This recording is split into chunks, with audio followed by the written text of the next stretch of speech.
간밤 미증시 훈풍이 우리 증시의 또 상승으로 이어지고 있는데요. 특히 테슬라가 천슬라로 급등하면서 또 우리 시장에서도 그동안 조정받았던 2차 전지 관련주들 상승세 나타나고 있습니다. LG화학도 상승부를 지금 켜고 있는데요. 그동안 리콜 사태로 좀 주춤했었지만 LG에너지솔루션의 수장을 교체하면서 갈수록 치열해지는 글로벌 배터리 기업 간의 경쟁에서 우위를 점하기 위한 인사를 단행했습니다. 잠시 후 관련 이슈 정리해드리겠습니다. 빅머니 시작합니다.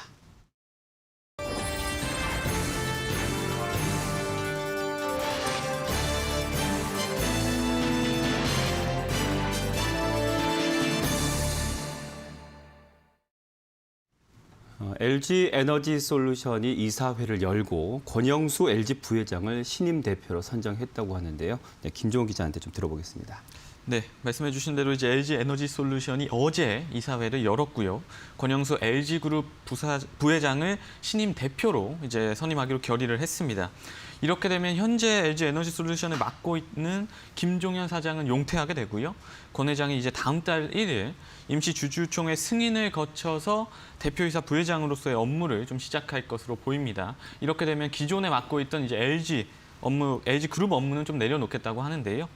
이번 인사는 김 사장이 이제 LG에너지솔루션 대표 자리에 앉은 지 11개월 만에 전격 교체가 되는 것이어서 업계가 좀 놀란 상황입니다. 권 부회장은 구강모 LG그룹 회장의 최측근이고 또 LG그룹의 실질적인 2인자라는 평가를 그동안 좀 받아왔는데요. 권 부회장이 최근 그룹 내 가장 좀 중요한 사업으로 떠오른 LG에너지솔루션 이곳으로 이동을 하면서 업계가 이제 LG에너지솔루션을 넘어서 LG그룹 전체로 좀 변화가 이르렁이는 게 아니냐 이런 상황을 좀 예의주시하고 있는 상황입니다. 네. 지금 교체된 김종현 사장 같은 경우에 SK이노베이션 쪽하고 소송을 좀 잘 이끌어낸 분으로 알고 있는데 갑작스럽게 이제 수장을 교체한 거네요. 네, 이유 좀 들어보겠습니다. 네, 말씀해 주신 것처럼 이제 LG에너지솔루션 수장이 사실은 임기를 1년도 채우지 못하고 이제 교체된 것이어서 업계에서는 구강모 회장이 좀 충격 요법을 꺼내든 거 아니냐 이렇게 좀 보고 있습니다. 또 그룹 내부에서조차 제가 취재를 해보니까 이번 인사에 대해서 좀 알지 못했다, 좀 갑작스러운 인사다, 전혀 예상하지 못했다 이런 반응이었는데요. 일단 LG에너지솔루션이 올 상반기에 현대차 코나 EV와 아이오닉 EV에 대한 1조 원대 배터리 리콜이 있었잖아요. 네. 여기에 GM의 볼트 전기차에서도 약 1조 4천억 원의 대규모 리콜 사태가 벌어지면서 결국에는 김종현 사장이 책임을 지고 물러나는 그림이 좀 된 것 같습니다. 다만 앞서서 말씀해 주신 것처럼 LG가 SK와 그간 배터리 소송을 장기간 좀 끌고 왔는데 김 사장이 이 소송을 좀 승리로 이끌었어요.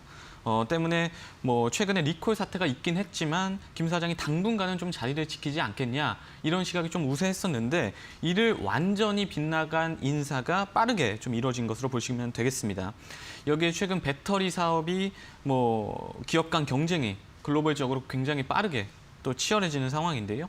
특히 국내 경쟁사들은 물론 중국이나 유럽 업체도 굉장히 치고 나오는 상황에서 LG에너지솔루션이 세계 1위 기업으로 도약하기 위해서는 빠르게 좀 변화를 주는 게 필요했다. 이런 판단을 그룹 차원에서 내린 것으로 보이고요. 또 LG에너지솔루션 기업 공개 절차가 배터리 리콜 등으로 현재 일시 보류된 상태잖아요. 때문에 이번 수장 교체로 이 상장 작업에도 좀 속도를 내서 연내에 IPO 작업을 마무리한다는 그런 전략 속에 그룹 차원의 인사가 전격적으로 이루어진 것으로 보입니다. 아무래도 이제 리콜 사태가 컸던 것 같네요. 그게 누군가 책임을 져야 되는 상황인 거고 규모도 적지 않은 상황이고. 자, 그래서 이제 지금 배터리 사업 경험이 있는 권 부회장을 지금 구원투수로 올린 그런 분위기인데 어떤 변화를 좀 기대할 수 있을까요? 네, 일단은 그룹 내 2인자였던 권 부회장이 핵심 사업인 LG에너지솔루션에 대한 전진 배치 이런 판단이 최근에 분위기를 좀 바꿔보겠다, 쇄신해보겠다 이런 게 이제 LG의 구상 같습니다. 특히 권 부회장은 배터리 사업에 경험이 굉장히 많거든요. 그렇기 때문에 그룹 내 핵심 인사를 앞세워서 좀 시장 지배력을 강화하려는 포석으로 좀 보이는데요. 말씀해 주신 것처럼 권 부회장은 2012년부터 LG화학 전지사업 본부장을 맡았습니다. 이때 아우디 같은 대형 글로벌 완성차 업체에서 수주를 이끌어내기도 해서 굉장히 좋은 평가를 받았고요. 또 이게 취임 2년 만에 전기차 배터리 고객사를 기존에 한 10여 개밖에 안 됐는데 이걸 20여 개로 2배나 확대를 하면서 중대형 배터리를 1위 자리에 올려놓은 사람이기도 합니다. 때문에 권 부회장은 LG그룹 내에서도 좀 배터리 사업에 있어서는 이해와 통찰력이 그 누구보다도 높은 경영자로 좀 평가를 받고 있는 상황이고요.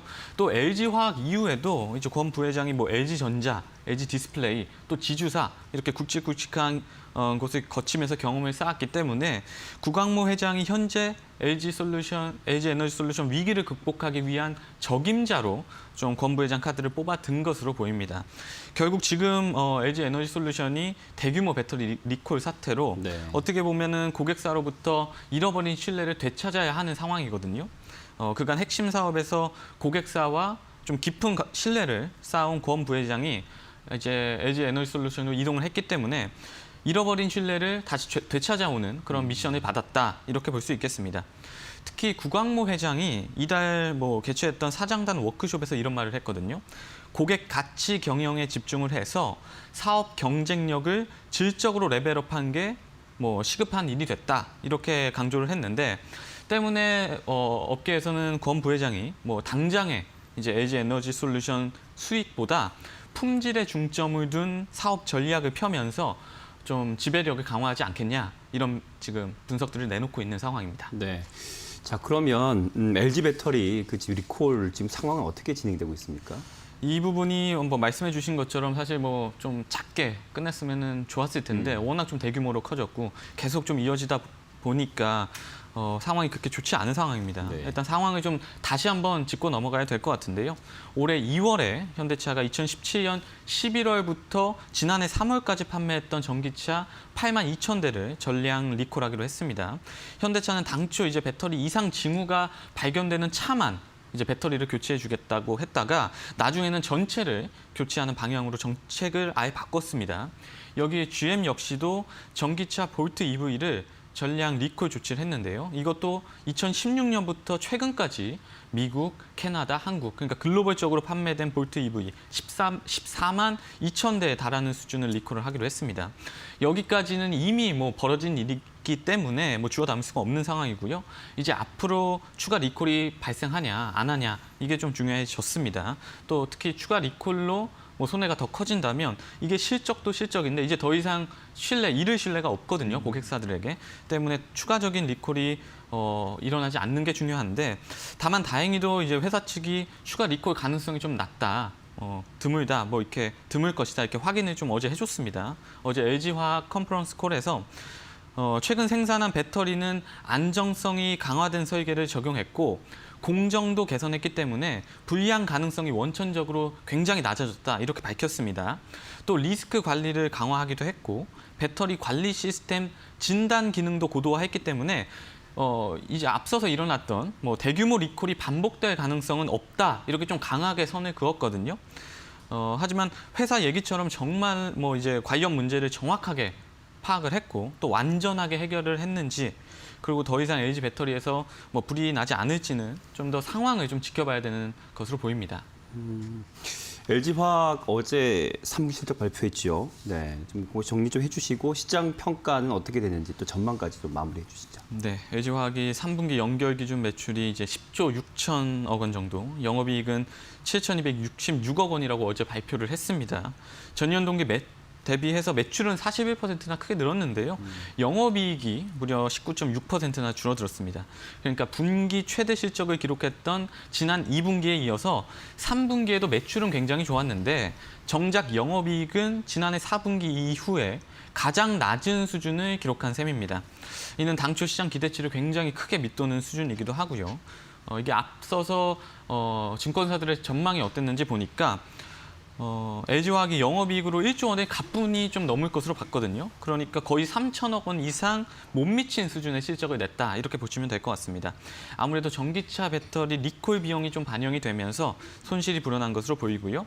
업계에서는 리콜 충당금 약 6천억 원 정도가 지금처럼 이제 손실로 반영이 되지 않았다면 LG화학 영업이익이 증권사가 당초에 예상을 했던 1조 3천억 원 뭐 비슷한 수준이 됐을 것으로 추산을 했습니다. 그러니까 일회용 비용 발생에 따른 저조한 실적이지 근본적인 사업의 문제는 아니다. 이렇게 좀 볼 수 있고 또 시장도 지금 반응을 보면 이렇게 받아들이는 것으로 보이는데요. LG화학 주가를 보면 지난 22일에 이어서 실적을 발표한 25일 그리고 오늘까지 3거래일 연속 오름세를 좀 이어가고 있습니다. 특히 오늘은 전일 대비해서 1.46% 오른 83만 3천 원을 기록 중인데요. 여기에 증권가에서는 LG화학이 4분기에 이제 일회성 비용도 없기 때문에 4분기 다시 호실적을 쓸 것이다 이렇게 예상을 했으니까요. 좀 투자에 참고하시면 되겠습니다. 네, 뭐 LG화학이 좀 기대에 부응하지 못한 3기 실적 발표를 했는데 그래도 지금 앞서 좀 저희가 속보 좀 전해드렸는데 현대차 같은 경우에는 3분기 뭐 사실 반도체 공급 부족 현상이 있었죠. 그럼에도 불구하고 1조 6천억 지금 영업이익을 매출을 올렸습니다. 지금 방금 나온 지금 또 속보 전해드립니다. 노태우 전 대통령이 사망한 것으로 그렇게 지금 뉴스가 나왔습니다. 자, 다시 한번 알려드립니다. 노태우 전 대통령 현재 사망한 것으로 지금 속보가 전해지고 있습니다. 자, 오늘 뉴스 이슈는 김종훈 기자와 함께했습니다. 오늘 말씀 고맙습니다. 감사합니다. 자, 시장 상황 좀 정리해드리겠습니다. 아시다시피 오늘 시장 분위기는 좋은데 아무래도 간밤 미증시 3대 지수 모두가 상승 마감을 한 그 영향으로 보여지는데 특히나 S&P 500 그리고 나스닥 같은 경우에 사상 최고치, 다우 같은 경우에 사상 최고치 경신을 했습니다. 특히 기술주들의 좀 상승이 있었는데요. 지금 코스피와 코스닥 전체적으로 위험 자산을 선호하는 심리가 회복된 것으로 보이는데 외국인과 기관에 모두 지금 양시장에서 순 매수세로 지금 현재 지수 상방 향하고 있습니다. 코스피 0.8%대 강보합세 보이면서 3,044선 현재 지나고 있고요. 코스닥은 1.42% 훨씬 상승폭이 큽니다. 1,008포인트에서 현재 거래되고 있습니다. 자, 좀 더 자세한 속성은 우리 긍정 캐스터죠. 박혜미 캐스터가 전해드리겠습니다. 큐. 네, 미국발 홍풍에 힘입어서 우리 시장 업종들의 강한 시동이 확인되고 있습니다. 특히 그간 부진했던 제약 바이오가 선방하고 있고요. 이 자동차가 시장 대비 소외되고 있다는 점이 특징이라고 할 수 있겠습니다. 이 기분 좋은 우리 시장 거래소 먼저 확인해 보시죠. 네, 오늘 코스피는 탄탄합니다. 시작선도 높았습니다. 3,039선에서 출발했고요. 장중 저점은 3,030선까지 나왔지만 보시다시피 한 번도 상승을 놓치지는 않았습니다. 시가총액 상위주들이 강한데 오늘 전기전자 그리고 서비스 업종이 이 시장을 견인하고 있다 보셔도 좋을 것 같고요. 3,040선 안착 시도가 계속해서 나오고 있습니다. 고점을 높여가는 모습이고요. 0.8% 강하게 오르면서 3,045선 고점 근처에서 거래되고 있습니다. 수급도 확인해 보시죠. 네, 우선 기관 같은 경우에는 시장에 강하게 러브콜을 보내고 있습니다. 4거래일째 매수하는 모습이고요. 이 대형주를 중심으로 물량을 담아가고 있습니다. 이 개인이 10시 정도의 매도로 전환되면서 물량 급격하게 많이 늘어나 있습니다. 이 대형주와 서비스업 중심으로 매도하는 모습이고요. 이 장 초반 400억 원대 매도세를 보였던 외국인이 지금 매수로 방향을 바꾸면서 시장에 매기를 더하고 있습니다. 코스닥도 확인해 보시죠. 네, 종가 기준으로 4거래일 만에 1,000선을 회복했습니다. 이 거래소보다 탄력이 좋고요. 그간 1,000선이라는 저항이 강했던 만큼 오늘 강하게 또 뚫어냈습니다. 오늘은 특히 거래 대금이 거래소보다 많이 쏠리고 있다는 점을 특징으로 잡아볼 수 있겠고요. 오늘 종목 장세가 활발하다라는 특징이 있습니다. 현재 보시면 1.4%의 오름세를 보여주면서 1,008선에서 거래되고 있습니다. 수급도 확인해 보시죠. 네, 개인은 장 초반에 눈치를 보다가 지금 매도로 방향을 잡으면서 강하게 매도세를 보여주고 있습니다. 현재 1,406억 원의 매도세 출회되는 모습이고요. 외인과 기관이 지금 받아내고 있습니다. 기관은 2거래일째 매수하면서 553억 원 지금 물량 담아가는 모습이고요. 외국인은 943억 원의 매수 우위를 보여주고 있습니다. 그럼 특징주로 넘어가 보겠습니다. 네, 최근의 흐름이 상당히 좋은 섹터라고 할 수 있겠습니다. 바로 게임주인데요. 기존의 사업뿐만 아니라 메타버스와 가상화폐 등 추가 알파가 있는 종목들이 한 단계 레벨업을 시도하고 있습니다. 네, 위메이드 같은 경우에는 오늘 개별 모멘텀이 있었죠. 이 블록체인 자회사인 위메이드 트리를 합병한다고 밝혔고요. 이 블록체인을 잇는 메타버스 사업에 집중할 것이라고 포부를 밝혔습니다. 오늘 위메이드 맥스 모두 신고가 기록했고요. 위메이드 13%의 시세를 보여주고 있습니다. 이 룽토코리아 같은 경우에 경우에는 위메이드 트리의 지분 10%를 갖고 있습니다. 이런 점이 장 초반에 부각이 됐었는데 현재는 상승 탄력이 많이 둔화되면서 보합권까지 내려온 모습이고요. 펄어비스 신작인 도깨비에 대한 기대감이 여전히 높습니다. 오늘 장에서 신고가를 기록한 흐름 포착되고 있습니다. 그다음 특징주 확인해 보시죠. 네, 정부가 다음 달 단계적 일상 회복을 추진 중인 가운데 등교 수업을 확대하는 등 학교 위드 코로나도 이제 본격화가 됩니다. 교육부는 관련 방안에 대해서 이번 달 말에 발표가 있을 것이라고 밝혔는데요. 이에 따라 최근에 시장에서 소외됐던 섹터죠. 이 교육주들이 오늘장에서 또 상승 움직임 보여주고 있습니다. YBM넷이 4%의 상승 탄력을 보여주고 있는데 다만 어제 많이 올랐던 항공, 면세 그리고 여행주들은 오늘 차익 매물을 소화하고 있습니다. 이 섹터 안에서 이 순환매가 돌고 있다 보셔도 좋을 것 같고요. 하나투어 같은 경우에는 어제 6.5% 상승하면서 장을 마쳤습니다. 오늘은 살짝 밀리면서 86,600원의 거래가 형성되고 있네요. 그럼 마지막 특징주 확인해 보겠습니다. 네, 위드 코로나 기대감이 시장에 전반적으로 퍼지고 있습니다. 어제는 항공과 여행이었다면 오늘은 또 엔터로 잡아볼 수 있겠는데요. 오프라인 콘서트 재개 그리고 K-팝 콘텐츠 흥행에 대한 기대감은 여전히 시장에 남아 있습니다. 증권가에서도 엔터주는 리오프닝의 중심에 서 있다라면서 누적된 펜트업 수요가 반영될 것이라는 분석을 내놓고 있습니다. 네, 오늘 전반적으로 외인과 기관의 매수가 이쪽으로 많이 붙고 있습니다. SM 같은 경우에는 올해도 좋은데 내년에는 더 좋다라는 분석이 나오고 있고요. 메인과 기관의 매수 들어오면서 4거래일 만에 반등에 성공했습니다. 현재 7.8%의 오름세를 보여주고 있고요. JYP 엔터테인먼트, FNC 엔터, YG 엔터테인먼트까지 모두 신고가를 기록한 흐름 포착되고 있습니다. 네, 오늘 장 특징주 모두 전해드렸고요. 앵커님 불러보도록 하겠습니다. 권대 앵커, 큐. 네, 테마 이슈 이어가겠습니다. 우리 DB금융투자 강남금융센터죠. 김진만 팀장과 함께하겠습니다. 안녕하십니까? 네, 안녕하세요.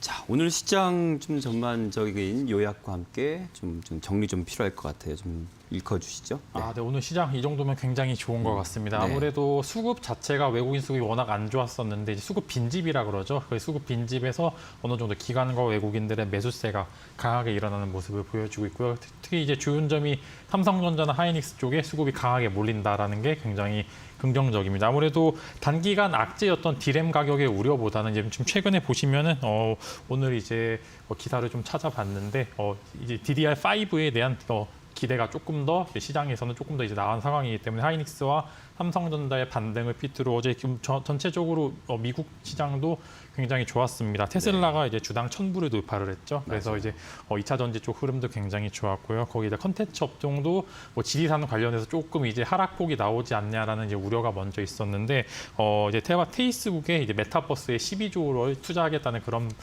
기사가 나오면서 이 부분에 있어서 다시 반등에 성공한 모습을 보여줬습니다. 아무래도 전체적인 시장 자체가 다 좋다라는 말씀드리고 있고요. 이제 상대적으로 어제 좀 좋았던 위드 코로나 관련주들은 상대적으로 조정이 있었는데 그렇다면 이제 이런 조정이 단기간으로 마무리가 안 된다면 이제 이때가 매수 적기라고 좀 보시면 좋을 것 같고 결국 이제 실적 시즌입니다. 실적이 바탕이 되는 기업들에 대해서는 지금 이제 주가 방어도 굉장히 잘 이루어지고 있고 그다음에 저점에서 올라가는 모습도 보여주고 있으니까 전반적 시장 자체 흐름 좋다라는 말씀 드리고 싶습니다. 미증시는 분명 실적에 따른 어떤 상승 흐름이 좀 포착이 되는데 우리 증시는 꼭 그렇지만은 않은 분위기가 있어서 지금의 어떤 상승 추세가 이게 좀 어떻게 전반적인 상승 흐름으로 볼 수 있는 부분인지 그래도 좀 횡보 장세 속에서 어느 정도 박스권을 유지하면서 갈지 어떻게 보십니까? 사실 한국 시장 같은 경우에는 이제 어닝 서프라이즈가 이미 예견된 기업은 이전에 주가가 많이 오르고 거기에다 이제 실적을 발표를 하면은 제로 소멸의 관점으로 생각보다 주가가 바로 많이 빠지는 모습을 보여줄 수도 있는데 네. 이제 고려할 부분은 사실 되게 많습니다. 3분기 실적만 좋으냐 그것만 보는 것보다 4분기 혹은 내년까지 성장세가 이어질 수 있는 기업 혹은 섹터가 있는지 아니면 주가가 실적은 좋을 것으로 예상은 되는데 이미 또 올랐던 기업들은 또 하락을 그다음에 이제 이미 또 그 안에서 찾아보시면은 실적은 좋을 것으로 전망이 됐는데 주가가 생각보다 지지부진한 기업 거기에다 추가적으로 내년까지 성장세가 두드러다니는 기업은 지금이 매수 적기라고 좀 말씀을 드릴 수 있을 것 같습니다. 지금 외국인과 기관들, 특히 기관 같은 경우에 최근에 수급이 좀 매수 추세로 좀 바뀌는 분위기가 좀 있었거든요. 이 큰 손들의 움직임에 따른 어떤 우리 시장 대응은 우리 개인 투자자는 어떻게 하면 좋을까요? 사실 이제 개인 투자자들의 매수세가 강하게 일어나면 그날 시장이 좀 안 좋고 기관이나 외국인 투자자들의 수급이 바탕이 될 때 상대적으로 좀 시장 자체가 좋아 보이는 모습을 보여주고 있는데 저라면은 이제 오늘 이제 같이 해서 개인 수급이 언제 다시 이제 또 올 겁니다. 네. 기관이나 외국인 투자자들 최근 한국 시장에 투자하는 포인트를 보면은 이제 롱텀으로 해서 장기적으로 계속 사는 것보다는 차익 실현을 한 번씩 강하게 하면서 시장의 조정을 계속 불러일으키고 있기 때문에 이제 이런 개인 수급이 강하게 시작해서 시장에 조정이 있었을 때 매수를 하시는 게 좋기 때문에 신규 매수는 당연히 일부 보유하고 있는 현금 비중으로 인해서 조정이 있대 매수하시면 되고 사실 오늘 내일에서 지금 3천선 지지가 강하게 나오고 있는데 그렇다면 슬슬 이제 한 번 정도 차익 실현을 통해서 현금 확보를 하는 그런 시장의 기회로 삼으시는 게 일부 좋을 거라는 말씀 곁드리고 싶습니다. 네.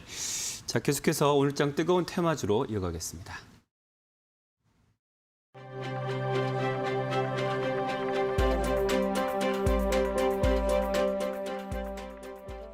네, 컴투스를 보고 계신데요. 아무래도 최근에 또 이렇게 변동성 장세에서도 그래도 견조한 흐름 보였던 것들이 콘텐츠 쪽하고 게임 쪽이 아닐까 싶어요. 물론 신작 발표에 따라서 뭐 등락은 다 달라지긴 하지만 컴투스는 좀 어떻게 보고 계신가요? 사실 게임주 같은 경우 지금 본업으로 오르는 것보다는 이제 앞으로 이제 뭐 메타버스라든지 IP, 지적재산권 혹은 이제 NFT라고 그러죠. 대체 불가능한 코인 등 앞으로의 미래 먹거리에서 이제 베이스를 가지고 있는 즉 지적 재산권을 많이 보유하고 있는 기업에 대해서 지금 주가 흐름이 굉장히 좋은 모습을 보여주고 네. 있고 최근에 이제 또 3분기의 기업이라고 그러죠. 이제 위메이드는 거의 주가가 거의 2배, 3배 이상 네, 오르는 네. 모습을 보여주고 있는데 본업도 잘 되는 기업에 추가적으로 이제 뭐 이제 메타버스라든지 기타 여러 가지 컨텐츠 업종을 같이 보유하고 있는 기업들은 지금 이제 주가 흐름이 굉장히 좋은 모습을 보여주고 있는데 아무래도 컴투스 같은 경우도 마찬가지로 사실 실적이 좋다고는 이야기할 수가 없습니다. 이제 그럼에도 불구하고 이전에 투자했던 이력들이 지금 이제 좋은 긍정적인 시너지 효과가 나오면서 그 부분이 좀 상대적으로 주가를 부각을 받고 지금 이제 선발주자보다는 컴투스 같은 경우에 후발주자로서의 역할을 좀 독특히 하고 있는데 아무래도 신사업 분야의 활발한 투자 이 부분에 있어서 주가를 견인하는 그런 원인이 되는 것 같습니다. 컴투스 같은 경우 이제 실제로 이제 재무제표를 뜯어 보면은 현금 보유력이 굉장히 높습니다. 게임 업계에서 거의 탑으로 지금 조 단위 이상 보유하고 있는데 그런 조 단위 현금 확보를 기반으로 이제 타 법인 출자죠. 이제 다른 기업들을 공격적으로 지금 M&A를 하고 있는데 이런 M&A를 통해서 이제 컴투스 혹은 이 게임빌이 가지고 있는 생태계를 강하게 구축하겠다는 이제 그런 의견을 계속 피력을 하고 있습니다. 그래서 보시면 컴투스가 최근에 위직 스튜디오의 최대 주주로 올라섰는데 뭐 이제 게임을 제작을 하고 그거를 애니메이션 위직 스튜디오에서 애니메이션으로 방영하는 등 이제 그 안에 자기만의 생태계를 구축하겠다는 그런 의견과 함께 지금 후발주자로서의 역할도 하고 있지만 앞으로 상승 여력 또한 충분히 있다고 말씀을 드릴 수 있을 것 같습니다. 이 컴투스도 그렇고 아까 또 위메이드도 말씀하셨지만 이런 종목들이 빠질 때의 낙폭보다 최근의 흐름은 상승할 때 그 상승폭이 굉장히 크거든요. 이런 에너지는 어디에서 좀 볼 수 있을까요? 사실 이제 꿈이라 그러죠. 이제 주식도 그렇고 꿈을 크게 클수록 이제 조금 더 상승 여력이 많다고 보는데 이제 바이오가 이전에 꿈을 먹는 기업이라고 해서 주가 상승력이 굉장히 강하게 나서면 지금 같은 경우에 메타버스나 지적재산권 미래의 앞으로는 뭐 바이오도 굉장히 좋겠지만 꿈을 꿀 수 있는 그런 섹터가 조금 더 상대적 주가 탄력성이 강하게 붙는 것 같아요. 저도 사실 위메이드나 이제 컴투스 같은 이런 게임주들의 상승세는 이렇게 예측은 좀 힘들었던 게 저라면 실적이 일단 안 되기 때문에 단순 꿈만으로 가기에는 주가가 굉장히 부담스럽다는 그런 의견이었는데 반대로 더 큰 꿈을 꿀 수 있으니까 이 부분에 있어서 상대적으로 주가 탄력성이 굉장히 강하게 나오는 모습을 보여주는 것 같습니다. 그 컴투스 같은 경우에 지금 실적을 보니까요. 작년보다 지금 2분기까지는 영업이 이렇게 좋지는 않았거든요. 앞으로 또 지금 우리가 시장에서 지금 그래도 좀 기대해 볼 만한 것들이 실적에 있어서는 3분기 이후 4분기 또 내년까지 실적이 좋은 그런 종목들을 좀 옥석을 가려야 되는데 컴투스도 거기에 해당이 될까요? 컴투스 같은 경우 일단은 게임의 출시가 미뤄지면서 이제 당연히 게임주 같은 경우에는 게임의 출시 기대감으로 올랐다가 게임 출시 이후에 뭐 매출이 많이 나오면 거기서 더 많이 오르고 만약에 정말 게임이 좋지 않은 흐름을 보여주었을 때는 주가가 하락하는 모습을 보여주고 있는데 일단 신작은 내년 1분기 서머너즈 크로니클이 좀 나오기로 되어 있는데 이 부분에 있어서 사실 게임 업계는 출시 예정은 되어 있지만 밀려질 가능성이 굉장히 크고요. 이 부분에서 실적은 내년 초까지는 좋지 않을 거다라는 말씀을 먼저 덧붙이고 싶고 그렇기 때문에 뭐 컴투스에 많은 비중을 칠차라는 말씀보다는 일부 비중은 이런 이제 뭐 메타버스라든지 미래에 대한 기대감으로 조금 포트폴리오에 일부 편입하는 게 좋을 거라고 말씀드릴 수 있을 것 같고 그런 기대감 내년에는 뭐 실적이 개선될 거라는 기대감은 당연히 있지만 그거는 불확실성이 좀 있습니다. 그 부분에 있어서 불확실성이 있기 때문에 많은 비중보다는 일부 비중을 실어주는 게 좋다는 게 말씀 계속 드리고 있고 뭐 아무래도 이제 이 메타버스라는 게 꿈을 많이 꾸는 기업이기 때문에 앞으로 상승 여력은 조금 더 있을 수 있다. 고점이 한 18만 원 정도 나와 있는데 저는 그래도 한 10%에서 20% 정도의 상승 여력은 조금 더 남아 있다고 말씀을 드릴 수 있을 것 같습니다. 지금 현재까지 8% 지금 급등하고 있는데 하지만 여전히 상승 여력은 남아 있다라고 보고 계십니다. 컴투스 참고하시길 바라고 앞으로 뜨거워질 테마주로 이어가겠습니다.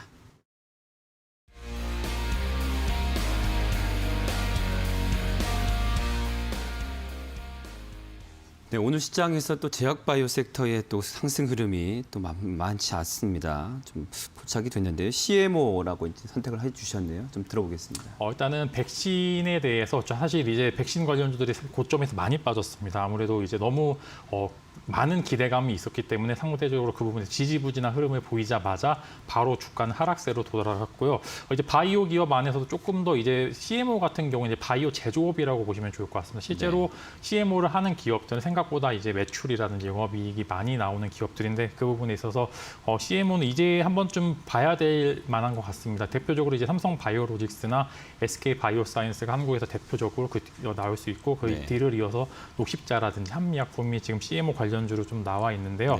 너무 주가가 고점에서 많이 빠졌습니다. 백신에 대한 큰 기대감이 이제 뭐 치료제 거기다 추가적으로 백신 접종률이 높아지면 높아질수록 이제 추후에 백신에 대한 니즈가 떨어질 거라는 우려 섞인 부분도 있기 때문에 많이 빠졌는데 저는 이제 위드 코로나 전략을 쓰게 될 경우에 이제 맨 처음에 맞으신 분들은 이제 슬슬 항체 형성률 시간이 다 된 분들이 굉장히 많고요. 저도 이제 얀센을 접종 받았는데 부스터샷을 맞아야 되는 그런 상황까지 온 상황이기 때문에 백신에 대한 니즈는 계속 살아나고요. 이제 백신은 사실 본업이기보다는 부업입니다. 이제 그렇죠. 서포터로 이제 영업이익이 더 창출될 수 있는 그런 라인이기 때문에 본업에 좀 집중을 해보자. 백신은 덤으로 이런 식으로 해서 말씀을 드리면은 CMO 관련주들 주가가 많이 눌렸기 때문에 이제는 매수해볼 만한 적기라고 좀 말씀을 드릴 수 있을 것 같습니다. 그동안 많이 좀 눌려 있었기 때문에 이제는 좀 저가 매수 좀 조정받을 때마다 조금 사들여야 되겠다라고 보시는 건데 지금 그럼 앞서 말씀하셨던 대장주로 볼 수 있는 삼성 바이오로직스, 뭐 SK 바이오사이언스 흐름은 좀 어떤지 좀 정리해 볼까요? 네, 일단 삼성 바이오로직스 같은 경우는 대표적인 실적주입니다. 실적주임에도 불구하고 사실 주가는 고점을 찍고 한 20% 정도죠. 한 100만 원 초반대 갔다가 지금 80만 원 후반대로 나와 있는데 저점은 잡힌 모습입니다. 저점에서 반등에 성공을 한 이제 그런 이슈는 당연히 실적이 바탕이 되는 거고요.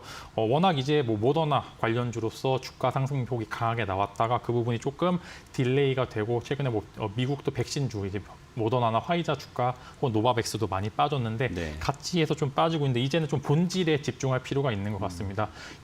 백신 관련주가 아니라 삼성바이오로직스는 세계 최대의 CMO 회사이기 때문에 그 부분이 조금 더 두각을 받았기 때문에 어느 정도 앞으로 상승 여력은 충분하다 말씀드릴 수 있을 것 같고 이제 SK 바이오사이언스를 이어서 보면은 노바백스 관련주로 좀 엮여져 있고 추후에 뭐 백신 CMO 관련해서 주가가 굉장히 많이 올랐다가 백신에 말씀드린 것처럼 백신의 좀 이제 좀 주가가 빠지는 모습과 함께 오버행 이슈죠. 이제 보호 예수 물량이 많이 풀림으로써 상대적으로 이제 삼성 바이오로직스보다는 주가 회복력이 좀 디디게 나타났는데 이제 이렇게 된다면 한 번 정도 다시 지켜볼 만한 그런 모습이 보여지고 있습니다. 네, 녹십자도 좀 기술적으로 좀 분석 좀 해주실까요? 네, 녹십자 같은 경우에는 사실 상대적으로 조금 더 주가가 좀 많이 빠진 상황이고요. 이 주가의 회복력이 있다고는 조금 이제 어렵다고 말씀을 드리고 싶을 건데 모멘텀이 좀 부족합니다. 녹십자 같은 경우에는 본업은 일단 건기식으로 건강기능식품이기 때문에 이 부분에 있어서 매출은 뭐 기본적으로 나오겠지만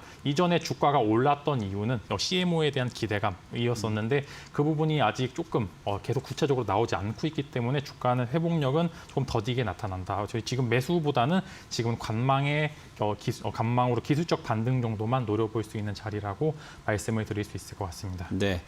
자, 지금 기술적으로 좀 분석해 준 세 종목 중에 아무래도 가장 선호하신 종목이 있겠어요. 그렇죠? 네, 저는 이제 SK 바이오사이언스가 조금 더 상대적으로 기대가 높은 게 뭐 삼성 바이오로직스도 정말 좋지만 일단 조금 더 주가 탄력성이 있던 종목이 무엇이냐고 봤었을 때 SK 바이오사이언스라고 말씀드릴 수 있을 것 같고 일단 네. 노바백스가 최근에 좀 이슈가 있었죠.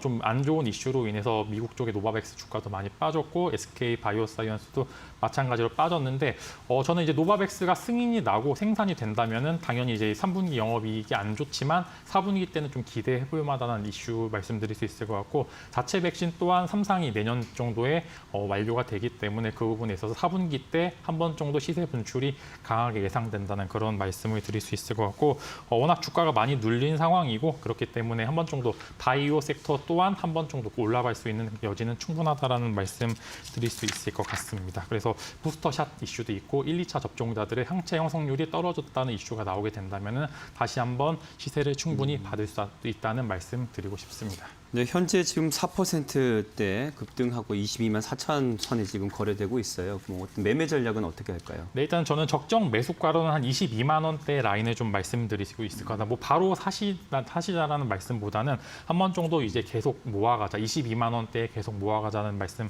드릴 수 있을 거고 22만 원은 아무래도 5일선에 딱 붙어 있는 라인이기 때문에 이 라인이 가장 매력적인 매수 구간이라고 말씀을 드릴 수 있을 것 같고 일단 단기적으로 목표가는 30만 원입니다. 30만 원이라고 하면 이제 어느 정도 한번 돌파가 나오는 그런 자리라고 볼 수 있을 것 같은데 돌파 시점은 이제 어느 정도 주가가 회복이 되고 백신에 관련해서 이슈가 나오게 된다면 강한 시세를 분출할 수 있는 그런 힘이 있는 종목이기 때문에 30만 원의 목표가로 네. 그냥 손절가로는 19만 원이죠. 19만 원 좀 짧게 타이트하게 이 라인이 깨지게 될 경우에 뭐 전체적으로 뭐 장이 밀린다든지 백신에 대한 좀 문제점이 나온 상황이기 때문에 19만 원의 손절가로 말씀드릴 수 있을 것 같습니다. 네. 자, 오늘 테마 이슈는 DB금융투자 강남금융센터의 김진만 팀장과 함께했습니다. 오늘 말씀 고맙습니다.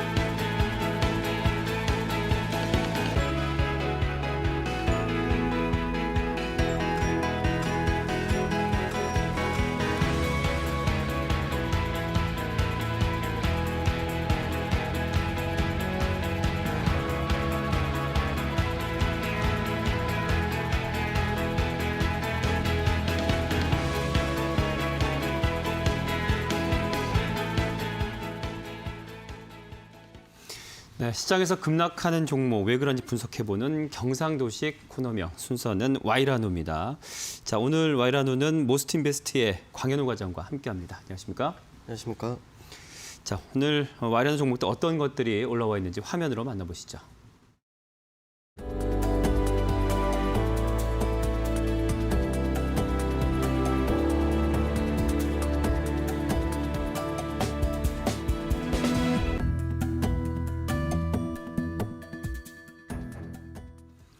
오늘 시장은 전반적으로 지금 상승부를 켜고 있는데 여기서도 또 많이 급락하는 종목들 5개 종목 보셨습니다.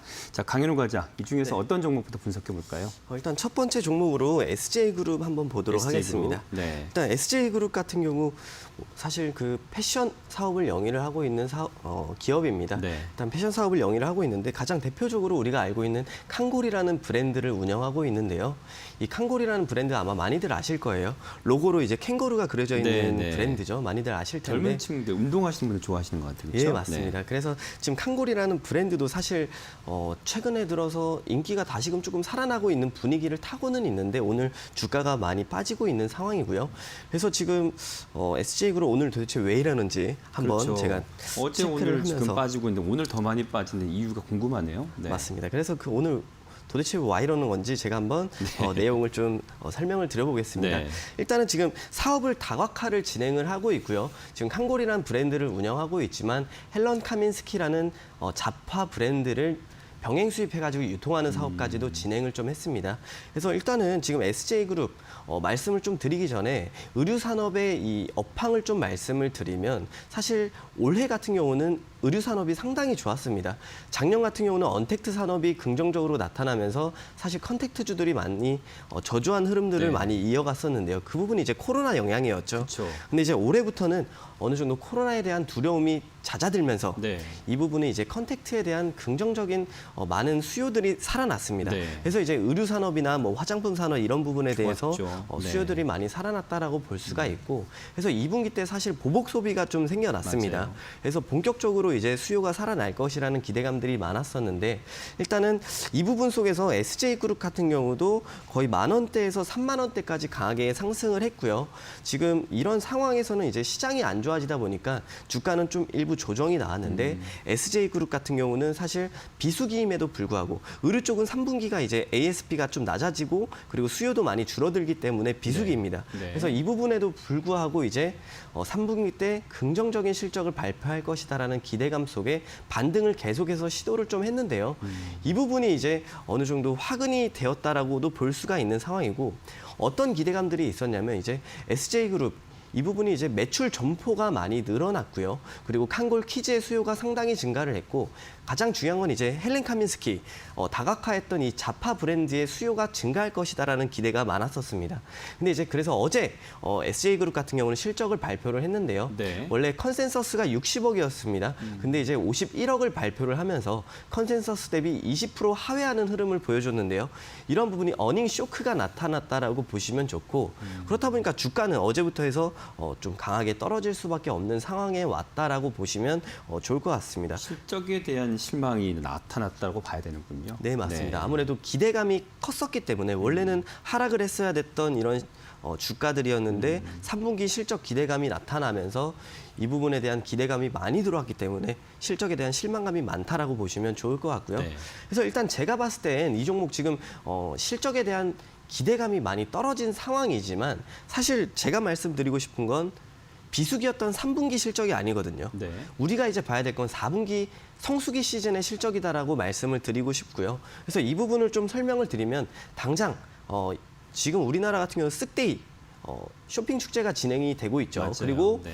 11월 11일이면 광군제가 진행이 되고요. 그리고 미국 같은 경우도 블랙 프라이데이 쇼핑 축제가 예고가 되어 있습니다. 그래서 이런 부분을 통해서 실적이 상승할 것이라는 것은 우리가 예상만 해봐도 좋을 것이라는 걸 어느 정도 알 수가 있는 상황이기 때문에 긍정적이다라는 말씀을 드릴 수가 있고, 그리고 이미 이 의류 쪽은 4분기가 성수기다라는 말씀을 드렸잖아요. 네. ASP, 두꺼운 옷들이 많이 팔리고 매출액이 증가하면서 영업이익도 증가하는 구간이기 때문에 이러한 상황에서 ASP 증가와 쇼핑 축제 이런 것들이 맞물리는 건 상당히 긍정적이다라고 보이고요. 그리고 지금 위드 코로나가 각국에서 많이 진행이 되고 있습니다. 우리나라 같은 경우도 다음 주 1일부터 이제 1차적으로 진행을 하게 되는데 이 부분에 대한 수요도 어느 정도 기대가 되는 상황이기 때문에 보유하고 계신 투자자분들한테는 버텨도 된다라는 의견을 좀 드리고 싶네요. 그 지금 버텨야 된다고 말씀하셨지만 사실 미국 쪽에 그 네. 블랙 프라이데이 얘기를 또 하셔가지고 예, 예. 제가 들은 또 몇 가지 또 뉴스에서는 네네. 문제가 물류 대란이잖아요. 맞습니다. 그래서 세일도 없고 네. 물건도 없습니다. 뭐 이런 지금 움직임도 있거든요. 네네. 어떻게 보세요?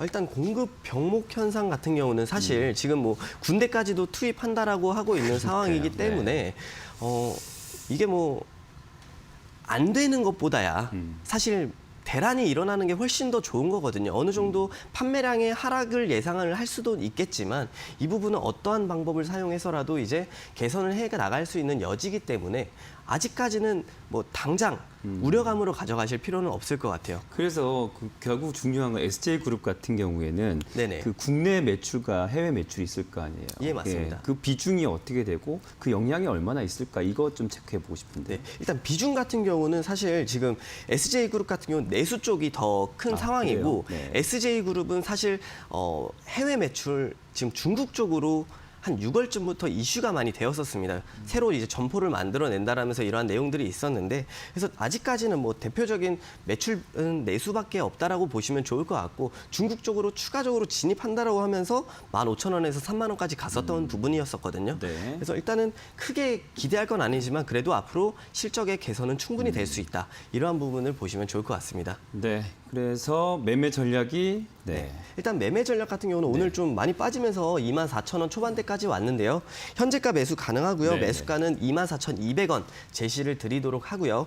그리고 목표가는 지금 당장 이슈가 나왔기 때문에 단기적인 이슈잖아요. 그래서 하락이 좀 더 이어질 수 있는 상황, 이런 것들을 보면은 단기적인 강세보다는 네. 일단은 27,200원 정도만 보고, 그리고 여기서 어떻게 되는지는 장기적인 관점에서 체크를 하면서 나아가는 게 좋을 것 같고요. 그리고 손절 가격은 한 23,000원 정도 제시드리겠습니다. 네. 자, 일단 버텨도 되는 종목으로 보셨어요. SJ그룹 매매 전략까지 체크해 보시기 바랍니다. 자, 두 번째 와이런한 종목으로 이어가겠습니다.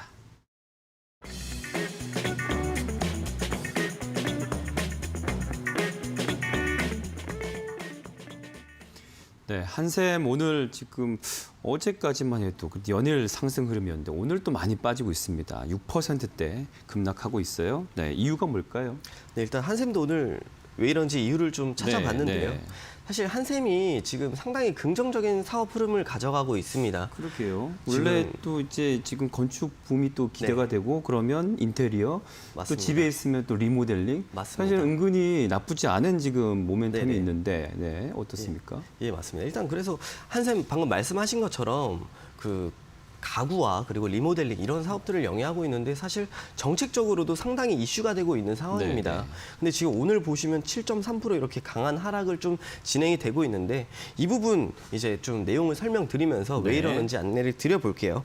일단은 뭐 최근에 이제 한샘 같은 경우는 새로운 패키지 상품을 개발을 좀 했습니다. 원래 이제 리모델링 같은 경우는 설계나 시공 이런 부분들을 다른 업체들을 좀 이용하는 경우들이 많았었는데, 이번에 한샘에서 만든 게 리하우스라고 해가지고 설계부터 시공 그리고 모든 작업을 좀 일원화시킨 부분을 패키지 상품을 출시를 했습니다. 네, 그래서 네. 이 부분이 이제 상당히 긍정적인 흥행을 일으키고 있다라고 네, 보시면 네. 되고, 이게 흥행이 되는 이유가 사실 고객 입장에서는 사실 많은 업체들이 이용하는 것보다 일원화된 업체에서 진행을 하게 되면 비용적인 부분도 상당히 절감이 되고, 네. 그리고 가장 중요한 시간이거든요. 네. 시간적인 부분도 당연히 절감이 될 수밖에 없는 상황이고, 또 중요한 사후 관리, AS 부분까지도 같이 되기 때문에 상당히 긍정적인 상황입니다.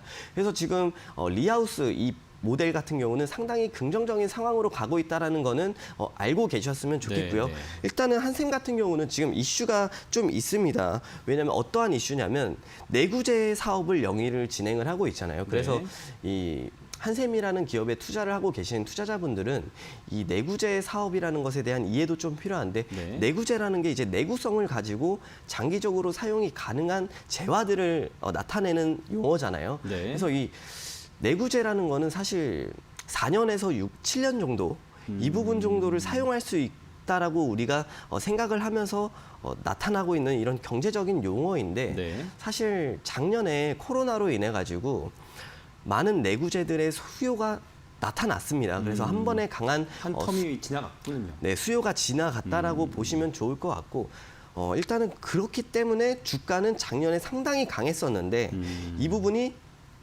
어느 정도 박스권으로 올 수밖에 없었던 이유였다라는 점을 말씀을 드리고 싶고요. 네. 그러니까 지금 한샘 같은 경우는 최고치를 찍었지만 박스권을 유지하고 있는 자체는 앞으로의 수요가 기대가 되지 않기 때문이다. 이러한 부분을 보시면 좋고, 그리고 여기에 또 하나 중요한 게 있습니다.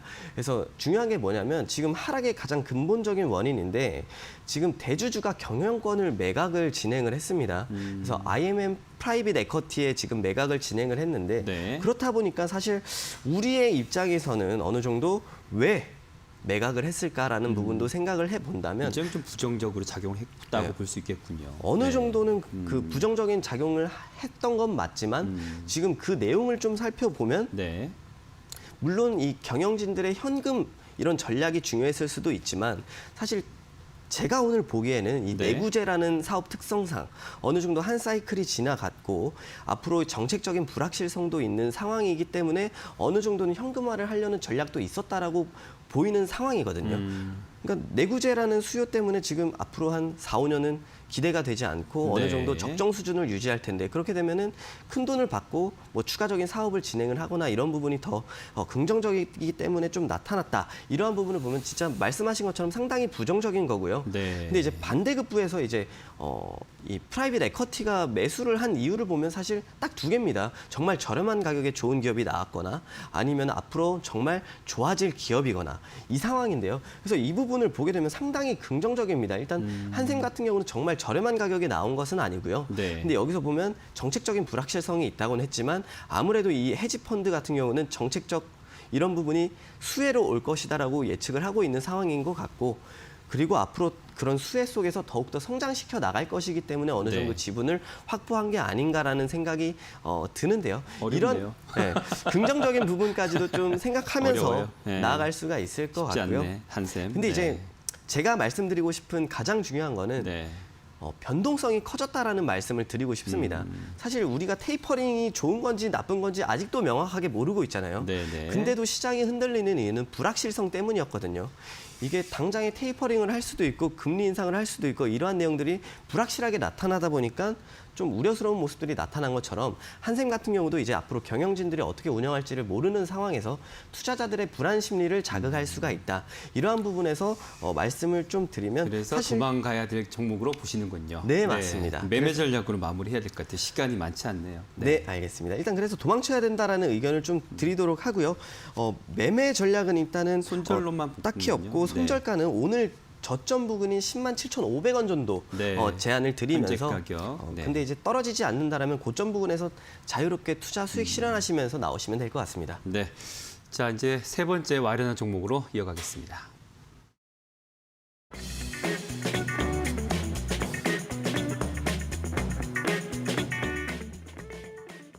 네, D&T 이 종목은 또 지금 현재까지 8% 급락하고 있습니다. 네, 왜 그런 건가요? 일단 D&T라는 회사는 사실 아시는 분들이 많이 없으실 것 같아요. 왜냐하면 상당히 작은 기업이고요. 지금 그러니까요. 시가총액이 650억입니다. 590억? 네. 네네. 전일 기준 650억이고요. 지금 일단은 오늘 하락이 장 초반만 해도 거의 15% 이렇게 하락이 나왔었는데 어느 정도 네. 반등에는 성공을 했네요. 근데 이제 이 종목에 대해서 말씀을 드리면 LCD 장비랑 OLED 장비 사업을 영위하던 기업입니다. 그래서 사실 2017년도에 가장 강한 매출액과 영업이익을 달성했었던 기업이고요. 그렇다 보니까 지금 주가 같은 경우도 2017년 부근에서 상당히 강했었다가 사실 별 볼 일은 없었습니다. 근데 이제 최근 아이템이 이제 좀 나온 게 2차 전지 양극재 노칭 장비를 국내 최초로 개발을 진행을 했는데요. 네. 이 부분이 이제 상당히 긍정적으로 나타났었고 그리고 실질적으로 LG화학과 LG에너지솔루션으로 납품을 진행을 하면서 네. 기대감이 엄청나게 많이 들어왔습니다. 그래서 어떻게 보면 사업 탈바꿈이 될 것이라는 기대감이 들어왔었던 것이죠. 근데 이제 오늘 주가 그리고 최근 주가는 왜 이렇게 진행되고 있는가를 말씀을 들어보면은 LG에너지솔루션에 공급했었던 납품 장비가 난징 공장이었는데 슈백이 되었습니다. 그래가지고 계약 지금 해지되는군요. 그렇죠? 회수가 되었다라는 내용인데 이 부분이 기술적인 문제가 발견이 되었다라고 합니다. 8월에 이미 내용이 한번 나오면서 주가는 한번 출렁였었고요. 네. 그 부분이 이제 오늘 공시에 딱 명확하게 명시가 되면서 LG에너지솔루션과 계약 조건이 해지가 되었다라는 내용이 나오면서 상당히 강한 하락이 나왔었던 것으로 보입니다. 그래서 일단 이 종목은 사실 제가 말씀드리기로는 본업도 상당히 불안정한 상황에서 적자를 이어가고 있는 상황이었고 그나마 기대할 만한 신사업이 지금 무너진 상황이거든요. 네. 그래서 상당히 강했던 기대감마저도 무너진 상황이다. 그래서 주가는 12,000원에서 4,000원대까지 떨어지고 있는 상황이다라고 보이고요. 그렇기 때문에 지금 기대할 만한 모멘텀이 없습니다. 앞으로는. 네, 그래서 도망쳐야 된다라는 의견을 좀 드리고 네, 매매 투자금 전략은요. 지키셨으면 좋겠습니다. 네, 역시 손절 쪽으로 이렇게 정리해 주셔야 되겠네요. 그렇죠? 네, 일단 손절 라인 같은 경우는 오늘 저점이었던 4,250원을 일단 마지노선으로 보셨으면 좋겠습니다. 네, 손절가 4,250원 제시드리면서 마무리 짓겠습니다. 네.